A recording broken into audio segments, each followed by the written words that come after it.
চা বাগানগুলিতে নতুন করে শুরু হয়েছে চা গাছের পাশাপাশি পাম, লেবু এবং সুপারি চাষ, যা আগামী দিনে রাজ্যের চা শিল্পকে ঝুঁকির দিকে ঠেলে দিচ্ছে।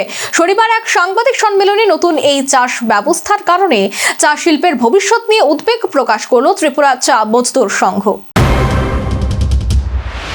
রাজ্যের একাধিক চা বাগানে মালিক পক্ষ পরিকল্পিতভাবে চা গাছের পাশাপাশি পাম অয়েল, লেবু এবং সুপারি চাষ শুরু করেছেন, যা চা শিল্প এবং চা শ্রমিকদের ভবিষ্যতের জন্য মারাত্মক হুমকি স্বরূপ। শনিবার এক সাংবাদিক সম্মেলনে নতুন এই কৃষি ব্যবস্থা নিয়ে উদ্বেগ প্রকাশ করল ত্রিপুরা চা মজদুর সংঘ।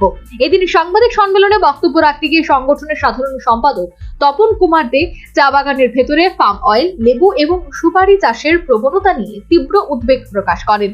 তিনি বলেন, রাজ্য চাষ শিল্পীকে ধ্বংস করতে পরিকল্পিতভাবে নতুন এক উদ্যোগ নিয়েছে একাংশ বাগান মালিকরা। ফলে আগামী দিনে চা উৎপাদনের পরিমাণ কমে যাওয়া সহ চায়ের গুণগত মান নিয়েও প্রশ্ন উঠতে পারে।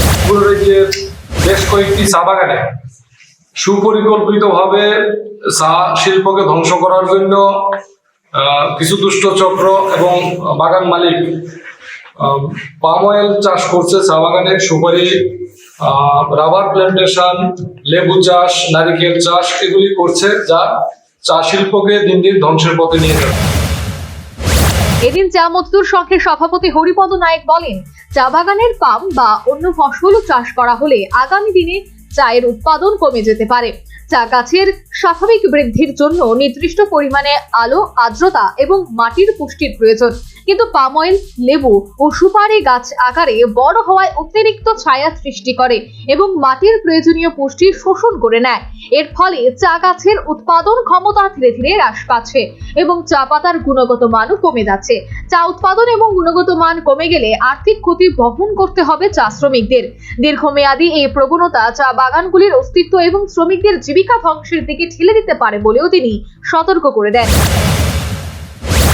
এই পাম অয়েল, রবার শিল্পের মতো আপনারা যে সমাজকে আমাদের যে পরিবেশ, এটা পরিবেশ দূষণকারী একটি বৃক্ষ, সেটা আগামী দিনে এটা যদি করা হয় ত্রিপুরার যে পরিবেশ এবং যে বাতাবরণ সেটা নষ্ট হবে, বলুণ্ঠিত হবে।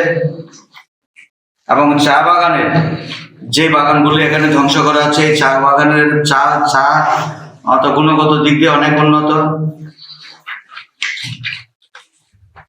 আমরা এটা রাজ্যে পাম চাষে কৃষকদের উৎসাহিত করতে গত সেপ্টেম্বর মাস থেকে চা বাগানগুলিতে পাম চাষ করার এক নতুন কৃষি পদ্ধতি শুরু করে কৃষি কল্যাণ দপ্তর।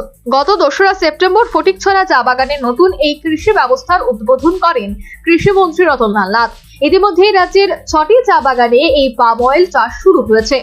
একে একে অন্যান্য চা বাগানগুলিতে একইভাবে পাম সহ অন্যান্য ফসল চাষের পরিকল্পনাও রয়েছে কৃষি দপ্তরের। Bureau report, news vanguard. Last 10 minutes. A plus B, the whole square equals A square, B square, 2AB, time's up. 5 more minutes left. I've got so much time and peace of mind. Life's feeling fine. My time to shine. At SIP Abacus, we build math foundation and improve academic performance. SIP Abacus,